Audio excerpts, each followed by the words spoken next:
Hello और खुशामदीद एक और लेक्चर में जिसमें हम बात करेंगे कि जावास्क्रिप्ट ऑब्जेक्ट्स क्या होते हैं।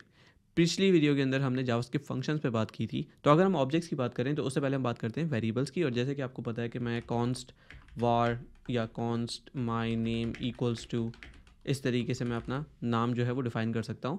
और मैं चाहूँ आगे जाके तो मैं उसको console डॉट लॉग करके माई नेम कर सकता हूँ और मेरे पास उसकी जो आउटपुट है वो इस तरीके से आना स्टार्ट हो जाएगा। अब मज़े की बात यह है कि अगर मुझे अपनी इन्फॉर्मेशन रखनी है और बहुत सारी इन्फॉर्मेशन रखनी है, जैसे कि हमें माई नेम चाहिए, मुझे यहाँ पे for example const my age equals to 32 और फिर मैं यहाँ पे उसको भी console लॉग कर रहा हूँ। तो अगर मुझे मल्टीपल चीज़ें चाहिए अपने इन्फॉर्मेशन के लिए और एक चीज़ से रिलेटेड इन्फॉर्मेशन के लिए, तो मुझे बहुत सारे वेरिएबल्स बनाने पड़ेंगे। इसके बजाय हम इस्तेमाल करते हैं ऑब्जेक्ट्स। ऑब्जेक्ट जब आप इमेजिन कर रहे हो तो आप किसी भी चीज़ को जो कि आपको दुनिया में नज़र आ रही है, जो कि एक चीज़ है, आप उसको ऑब्जेक्ट कह सकते हो। जैसे कि ये माइक्रोफ़ोन एक चीज़ है, कैमरा एक चीज़ है, एक इंसान एक चीज़ है। फिर उस इंसान की या उस चीज़ की जो भी खुसूसियात हैं, उसको हम कहते हैं प्रॉपर्टीज़। जैसे कि मेरा नाम जो है वो मेरी एक ख़ासियत है, मेरी एज मुझसे रिलेटेड इन्फॉर्मेशन है। तो जो भी इन्फॉर्मेशन एक ऑब्जेक्ट से रिलेटेड होती है उसको हम प्रॉपर्टीज़ कहते हैं। तो पहली चीज़ तो ये कि हम किस तरीके से एक ऑब्जेक्ट क्रिएट करते हैं। तो आप जब भी कोई ऑब्जेक्ट क्रिएट करोगे तो आप उसके लिए फॉर एग्जांपल मैं कह सकता हूँ पर्सन, और यहाँ से आप स्टार्ट कर सकते हो इन कर्ली ब्रैकेट से। कर्ली ब्रैकेट से ये पता चलता है कि हाँ, हम एक ऑब्जेक्ट की बात कर रहे हैं। अब इसके अंदर आप कीज़ और वैल्यूज़ दे सकते हो। फॉर एग्जांपल यहाँ पे मैं कह सकता हूँ नेम, ये मेरे पास एक की हो गई, और फिर मेरे पास कॉलन, और फिर मेरे पास जो भी वैल्यू आएगी वो वैल्यू। अब जैसे अगर मैं अपने नाम की बात कर रहा हूँ तो मैं यहाँ पे स्ट्रिंग के अंदर एसन दे दूँगा। अब जो इसमें समझने वाली बात ये है कि यहाँ पे कॉन्सेप्ट क्या है। ये एक वेरिएबल है माई नेम और इसकी वैल्यू है एसन। इसी तरीके से अब हमारे पास ये पर्सन एक वेरिएबल है, लेकिन आप इसको इस तरीके से भी सोच सकते हो कि एक ऑब्जेक्ट के अंदर हर की भी एक वेरिएबल है जिसके अगेंस्ट ये वैल्यू है। तो ये की है या ये वेरिएबल है और ये उसकी वैल्यू है। इसी तरीके से ये वेरिएबल हो सकता है और इसकी वैल्यू हो सकती है। अब आप जो इसमें हम टर्मिनोलॉजी इस्तेमाल करते हैं वो हम वेरिएबल की नहीं करते, वो हम करते हैं की, और यहाँ पे हम कहते हैं वैल्यू। यानी कि एक ऑब्जेक्ट एक ऐसी चीज़ है जिसको हम कहते हैं कि ये एक की वैल्यू का पेयर है।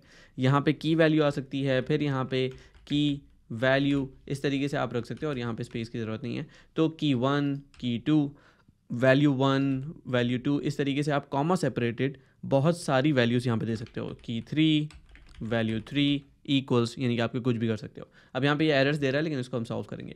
अब अगर हम इसको अपनी ही एग्जांपल में वापस ले जाएं तो की 1 जो है वो बेसिकली हो सकता है नेम, क्योंकि मुझे अपना नाम सेव करना है। तो मैंने कहा नेम जो है वो स्ट्रिंग है और जिसकी वैल्यू है एसन। इसी तरीके से एज जो है वो 32 है, ये यहाँ पे आ गई। अब आप इसके बाद यहाँ पे एक डेजिग्नेशन की प्रॉपर्टी ले सकते हो। ठीक है, डेजिग्नेशन वो क्या होगी, आपने यहाँ पे लिख दिया ओके ये स्ट्रिंग है और ये है सॉफ्टवेयर आर्किटेक्ट। ठीक है, तो इस तरीके से हम वैल्यूज़ दे सकते हैं किसी भी ऑब्जेक्ट की अपने कोड के अंदर। अब इसमें इंटरेस्टिंग चीज़ ये है कि अगर मुझे इस से ब्लूपर अब इसमें इंटरेस्टिंग चीज़ ये है कि अगर मुझे इस वैल्यू को लॉग कराना है या इसको इस्तेमाल करना है आगे जाके, तो मैं कह सकता हूँ console डॉट लॉग और मैं वेरिएबल का नाम दे दूँगा जो कि है पर्सन। तो अगर मैं पर्सन को लॉग करूँ तो आप देखेंगे कि पूरा का पूरा जो ऑब्जेक्ट है ये हमारे पास यहाँ पे लॉग हो गया। ठीक है, तो यहाँ पे हमारे पास ये लॉग हो चुका है। लेकिन इसमें एक और इंटरेस्टिंग चीज़ ये भी है कि अगर मुझे कोई स्पेसिफिक वैल्यू लॉग करानी है, जैसे कि मुझे एज करानी है या मुझे डेजिग्नेशन करानी है, तो मैं उसको गेट कैसे कर सकता हूँ, मैं डॉट के साथ गेट कर सकता हूँ। तो मैं यहाँ कहूँगा डॉट, और डॉट के बाद अगर मैं एज कहूँ तो आप देखेंगे कि सिर्फ एज यहाँ पे लॉग हुई है जो कि है 32। इसी तरीके से मैं चाहूँ तो मैं नेम लॉग कर सकता हूँ। तो मैं यहाँ पे नेम कह दूँगा तो मेरे पास ये एसन आ गया।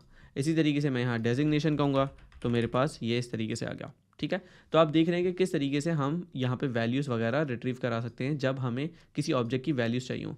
तो इससे फ़ायदा ये हो गया मेरे पास कि मेरे पास एक ही सिंगल ऑब्जेक्ट है जिसके अंदर मैं मल्टीपल प्रॉपर्टीज़ डाल सकता हूँ और मुझे वेरिएबल को जो डिफ़ाइन करना है वो मुझे एक ही दफ़ा करना है। ठीक है, एक चीज़ तो चलें ये समझ आ गई। एक काम और ये हो सकता है कि हमने ये देखा कि वैल्यूज़ गेट कैसे करते हैं एक ऑब्जेक्ट के अंदर, लेकिन अगर मैं यहाँ पे एज फॉर एग्जांपल लॉग कराऊँ जो कि 32 आता है, लेकिन मैं कह रहा हूँ कि नहीं मेरे कोड में ये 32 है ही नहीं, अब क्या होगा, अब ये ऑब्वियसली मुझे देगा अनडिफाइंड। और ये हम डेटा टाइप्स के अंदर पढ़ चुके हैं कि अगर किसी वेरिएबल की कोई वैल्यू ना हो तो उसको हम अनडिफाइंड कहते हैं। इसी तरीके से ये एज एक प्रॉपर्टी है या एक की है, पर्सन की जिसकी कोई वैल्यू आज तक सेट नहीं हुई, तो इसीलिए वो अनडिफाइंड कह रहा है। लेकिन मैं ये भी कर सकता हूँ कि मैं अपने कोड के अंदर एक ऑब्जेक्ट को वैल्यू दे सकता हूँ या एक ऑब्जेक्ट की को एक वैल्यू दे सकता हूँ बाद में भी। तो इस लाइन पे या इस कोड के अंदर अगर हम इस वेरिएबल को डिक्लेयर कर रहे हैं तो हम आगे जाके कह सकते हैं person.age इक्वल्स टू 32, और आप देखेंगे अब मेरे पास इसकी वैल्यू जो है वो 32 लॉग हो रही है, क्योंकि मैंने अगली लाइन के अंदर इसको लॉग करवाया हुआ है। तो आई होप कि आपको समझ आ गया होगा कि किस तरीके से हम अपडेट कर सकते हैं। इसी तरीके से मैं पर्सन का नाम भी चेंज कर सकता हूँ, person.name इक्वल्स टू, अब मैं यहाँ पे मोहसिन कर सकता हूँ। तो अगर अब जाके मैं इस पर्सन को लॉग करूँ तो मेरे पास जो है वो ये नेम मोहसिन आ गया, एज भी आ गई और डेजिग्नेशन भी आ गई। तो हम किसी वैल्यू को अगर गेट कर रहे हैं तो हम इस तरीके से डॉट करके या डॉट की करके गेट कर सकते हैं, और अगर हम किसी वैल्यू को सेट कर रहे हैं तो हम उसको इस तरीके से सेट भी करवा सकते हैं बाद में। अच्छा, एक इंटरेस्टिंग चीज़ आपको नज़र आएगी, और वो ये कि हम जब भी किसी कॉन्स्ट वैल्यू को लेते हैं और हम उसके अंदर वैल्यू असाइन करते हैं तो हम उसको चेंज नहीं कर सकते कभी भी। जैसे कि मैं जाऊं और यहाँ पे मैं लिखूं कि नहीं भाई, माई एज जो वेरिएबल है ये वाला, इसको अगर मैं यहाँ पे 30 करने की कोशिश करूँ तो ये बोलेगा नहीं, आप असाइनमेंट कर रहे हो कांस्टेंट वेरिएबल पे। लेकिन फिर इंटरेस्टिंग चीज़ ये है कि जब मेरे पास ये पर्सन डॉट नेम यहाँ पे मौजूद है तो इसको फिर मैं कैसे चेंज कर रहा हूँ, क्योंकि मैं तो पर्सन को भी कॉन्स्ट के साथ डिक्लेयर कर रहा हूँ। तो यहाँ पे जावास्क्रिप्ट जो है वो थोड़ी सी हो जाती है ट्रिकी। ऑब्जेक्ट्स के अंदर अगर आप कॉन्स्ट के साथ इसको डिक्लेयर कर रहे हो तो भी आप प्रॉपर्टीज़ तब्दील कर सकते हैं, चाहे आपने यहाँ पे कॉन्स्ट डिक्लेयर किया हो। जो काम आप नहीं कर सकते वो आप ये नहीं कर सकते कि मैं जाके यहाँ पे कहूँ कि भाई मेरा जो पर्सन है वो इक्वल्स टू एक नया ऑब्जेक्ट हो जाए। ये चीज़ पॉसिबल नहीं है, यानी कि आप दोबारा से असाइनमेंट नहीं कर सकते इसी वेरिएबल में इस तरीके से इक्वल्स के थ्रू। लेकिन आप चाहो तो आप इसकी प्रॉपर्टीज़ डिलीट कर सकते हो, ऐड कर सकते हो, ये सारी चीज़ें पॉसिबल हैं, लेकिन आप रीअसाइन नहीं कर सकते। ठीक है, तो I hope that makes sense. अच्छा, अब दो और चीज़ें। एक चीज़ तो ये कि हमने जो वैल्यू एक्सेस की है वो हमने की है डॉट करके, ये जो कहलाती है ये कहलाती है डॉट नोटेशन। लेकिन हमारे पास एक और तरीका होता है वैल्यूज़ को एक्सेस करने का, और वो है कि मैं इस डॉट के बजाय ब्रैकेट इस्तेमाल करूं और ब्रैकेट के अंदर मैं की बता दूं, कौन सी की, लेकिन वो की होगी स्ट्रिंग के अंदर। तो मैं यहाँ पे एज नहीं कह सकता, मुझे ये करना पड़ेगा कि मैं स्ट्रिंग के अंदर एज लिखूं, तो मेरे पास ये वैल्यू देखें यहाँ पे आ गई जो कि नज़र आ रही है। ठीक है, अब एक चीज़ ज़रूर देखिए कि यहाँ के बजाय एज के बजाय मैं यहाँ पे नेम भी दे सकता हूँ, और ये चीज़ पॉसिबल है कि ये मुझे अब नाम ला के दे रहा है।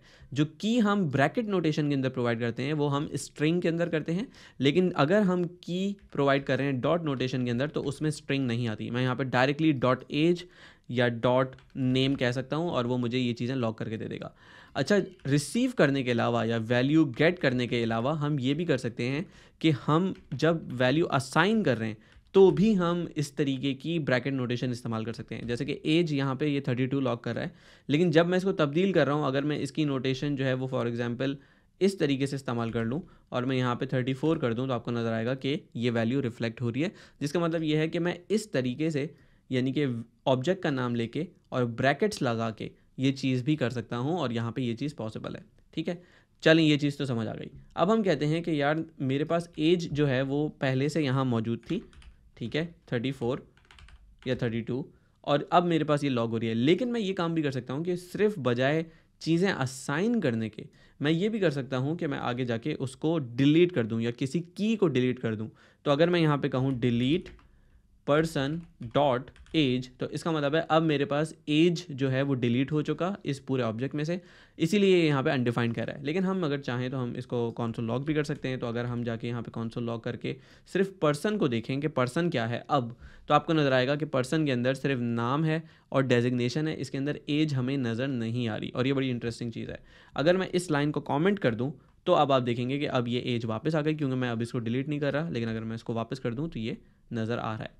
ठीक है, अच्छा, आखिरी चीज़ जो इस वीडियो के अंदर देखने वाली है वो ये कि हम सिर्फ की वैल्यू के अंदर इस तरह की चीज़ें या स्ट्रिंग या नंबर नहीं रख सकते, बल्कि कुछ भी रख सकते हैं। की के अगेंस्ट किसी भी किस्म की वैल्यू हो सकती है। की के अंदर मज़ीद ऑब्जेक्ट भी हो सकते हैं, यानी कि मैं अगर यहाँ पे जाके बोलूँ तो मैं कह सकता हूँ एड्रेस, और एड्रेस जो है वो एक ऑब्जेक्ट है। जैसे आप देख रहे हैं कि यहाँ पे ये ऑब्जेक्ट कर्ली ब्रैकेट से स्टार्ट हुआ है, इसी तरह ये भी कर्ली ब्रैकेट से स्टार्ट हुआ है। तो इस एड्रेस के अंदर क्या हो सकता है? इस एड्रेस के अंदर जो है ना, फॉर एग्जांपल स्ट्रीट हो सकता है, आपने यहाँ पे ले लिया फॉर एग्जांपल रोसुंडा। इसी तरीके से आपके पास जो है वो अपार्टमेंट हो सकता है। अपार्टमेंट जब आपने ले लिया फॉर एग्जांपल 2003, तो अगर आप देखेंगे तो अब जो ये लॉग कर रहा है वैल्यूज़ को, तो इसमें ये वैल्यूज़ सारी की सारी लॉग्ड हैं। क्या हमारे पास नेम भी आ रहा है, डेजिग्नेशन भी आ रही है, और ये एड्रेस का ऑब्जेक्ट आ रहा है जिसके अंदर स्ट्रीट है और अपार्टमेंट है। अब अगर मुझे किसी कॉन्सोल लॉग के अंदर सिर्फ ये अपार्टमेंट लॉग करना हो तो क्या होगा? तो ये बड़ा इंटरेस्टिंग है, क्योंकि अब मुझे करना पड़ेगा पर्सन, जो कि ये पूरा ऑब्जेक्ट है, डॉट एड्रेस, लेकिन मुझे एड्रेस नहीं, मुझे अपार्टमेंट लॉक करना है, तो मैं कहूँगा person dot address dot apartment. तो जितने अंदर ऑब्जेक्ट हो रहे रहेंगे आप उसको मज़ीद डॉट नोटेशन के साथ इस्तेमाल कर सकते हैं। तो अगर मैं चाहूँ अब तो मैं कोड में जाके यहाँ पे कह सकता हूँ person dot address dot apartment. तो मेरे पास अगर मैं इसको लॉक करूँ तो आप देख रहे हैं कि यहाँ पे बॉटम पे मेरे पास 2003 नज़र आ रहा है। तो इस तरीके से ही आ गया। अच्छा, आखिर में क्योंकि यहाँ पे सब कुछ आ सकता है तो यहाँ पे एरे भी आ सकती है और यहाँ पे फंक्शन भी आ सकते हैं। तो अगर मैं यहाँ पे कहूँ फॉर एग्जांपल ग्रीट, तो ग्रीट जो है वो क्या हो सकता है, वो एक फंक्शन हो सकता है, ठीक है। और इस फंक्शन के अंदर आप कुछ भी कर सकते हो, आप बोल सकते हो console dot log hello world, ठीक है। अगर ये फंक्शन यहाँ पे हमने डिक्लेयर कर दिया है तो अब अगर हम इस पर्सन को console लॉग करेंगे तो देखें क्या आता है। इस पर्सन को console लॉग करने में यहाँ पे आ रहा है ग्रीट, और ये ग्रीट कह रहा है कि मैं एक फंक्शन हूँ। इसका मतलब है कि ये फंक्शन है, तो हम इस फंक्शन को कॉल भी कर सकते हैं। और अगर आपने फंक्शन वाली वीडियो नहीं देखी तो पहले उसको जाके देख लीजिए। अगर मैं यहाँ पे चाहूँ तो मैं इस फंक्शन को गेट कर सकता हूँ डॉट ग्रीट करके। ये मुझे सिर्फ ला के देगा कि ये ग्रीट है क्या चीज़। भाई ये एक फंक्शन है, लेकिन मुझे ग्रीट चाहिए नहीं, मैं चाह रहा हूँ इस फंक्शन को एग्जीक्यूट करूँ या इन्वोक करूँ। तो मैं फंक्शन एग्जीक्यूशन वाली जो नोटेशन है, जो कि स्मॉल ब्रैकेट्स है, ये इस्तेमाल करूँगा। तो जैसे ही हम इस चीज़ को इस्तेमाल करेंगे आप देख रहे हैं यहाँ पे हेलो वर्ल्ड आ गया, ठीक है। अगर मैं चाहूँ तो मैं इसको कंसोल लॉग के बाहर भी रख सकता हूँ, क्योंकि ये फंक्शन इटसेल्फ कंसोल लॉग करता है कुछ। तो अगर मैं ये ग्रीट कॉल कर रहा हूँ तो ये ग्रीट कॉल होगा, ये फ़ौरन से जाएगा इस फंक्शन के अंदर, और फंक्शन के अंदर जाके ये कंसोल लॉग इसको फ़ौरन से एग्जीक्यूट करेगा, और आप देख रहे हैं मेरे पास यहाँ पे वैल्यू हो गई। तो हमने ये डिस्कस किया है, अगर हम इसको समराइज़ करें, कि एक ऑब्जेक्ट जो है वो इस कर्ली ब्रैकेट नोटेशन से स्टार्ट होता है। इसके अंदर कीज़ और वैल्यूज़ होती हैं मल्टीपल, सारी की वैल्यू कॉमा से सेपरेटेड होती हैं। आप इसके अंदर स्ट्रिंग, नंबर, मज़ीद ऑब्जेक्ट्स और मज़ीद फंक्शंस भी डाल सकते हो, और मज़ीद ऑब्जेक्ट कितने भी अंदर जा सकते हैं, ठीक है। आप यहाँ पे एक्यूरेट, या आप यहाँ पे आप कह सकते हो कोऑर्डिनेट्स, और कोऑर्डिनेट्स के अंदर आप यहाँ पे लैटिट्यूड, लॉन्गिट्यूड भी ले सकते हो, यानी कि आप कितना भी नेस्टेड ऑब्जेक्ट बनाना चाहो इन शॉर्ट बना सकते हो, और आप मज़ीद उसमें फंक्शंस भी एग्जीक्यूट कर सकते हो। फिर हमने डिस्कस किया कि दो डिफरेंट नोटेशन है किसी भी ऑब्जेक्ट को गेट करने की, एक तो डॉट नोटेशन है और दूसरी ये एरे वाली नोटेशन है। और same goes with assigning values, कि अगर हमें असाइन करनी है किसी वैल्यू को तो हम इस तरीके से असाइन कर सकते हैं, और हम इस नोटेशन के साथ भी असाइनमेंट कर सकते हैं। और फाइनली हम डिलीट कर सकते हैं किसी भी कीवर्ड की, किसी भी ऑब्जेक्ट के कीवर्ड को। तो आई होप इस वीडियो को देखने का बहुत शुक्रिया। अगर आपने ये वीडियो आखिर तक देख लिया है तो इस पे कमेंट कीजिए कि मैं ये वीडियो आखिर तक देख चुका या देख चुकी। ये कोर्स बिल्कुल मुफ्त है, तो आपके कमेंट से इस वीडियो को आगे तक पहुंचने में बहुत ज़्यादा हेल्प होगी। तो इस वीडियो को यहीं पर ख़त्म करते हैं। आप यहाँ पे देख सकते हैं अगली वीडियो। तो मैं आपसे मिलता हूँ अगली वीडियो में।